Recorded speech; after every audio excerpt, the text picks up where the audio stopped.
if I could be anything in the whole world, the thing I would most like to be is a penguin. For no other reason than they always like they're dressed up and they're going somewhere fancy. You know, like that Club Glacier where you can find them dancing or swimming or flapping their beaks with every other penguin they meet. Because, man, those little birds can socialize.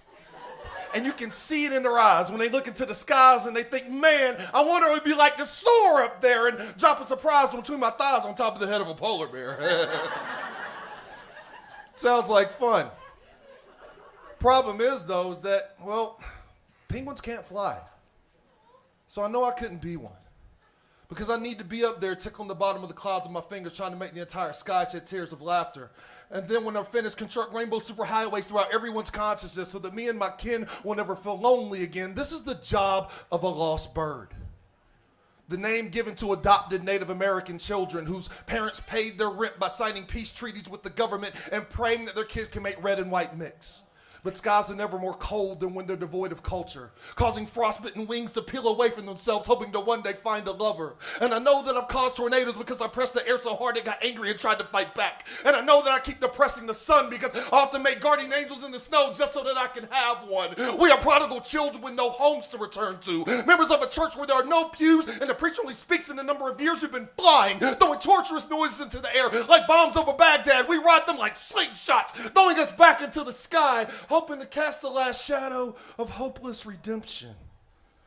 We have no problems giving rides to butterflies because we know what it feels like to have your wings torn away from you by the strength of laughter, to carry the weight of your chosen and cursed people who can barely recognize the tips of your feathers because your red soul has been flying those white and blue skies for so long that you often get mistaken for hanging from flagpoles.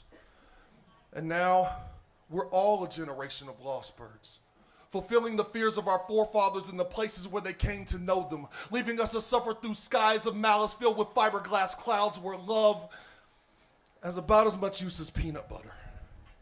Or we can lift our beaks towards the heavens, push and pull our wings to the beat of angelic musicians, feel the stinging of doubt and hatred as they welcome us into their havens, open our wings and soar above the trees, allowing as many souls to gather to us as possible, hold them in our arms and cradle them right back to Mother Earth, crashing and plummeting the same way comets do, who never knew what their names were. And we will know that despite the colors that grace our wings, they all look red when pressed against the horizon, and that somehow through it all, our feathers were filled with purpose. And no matter how many miles pass beneath us, nor how many tree limbs taste our talons, there will always be a good day to die.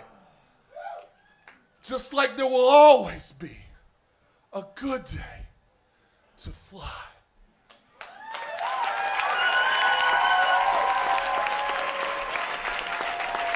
Terry Creech. Two more points in this round.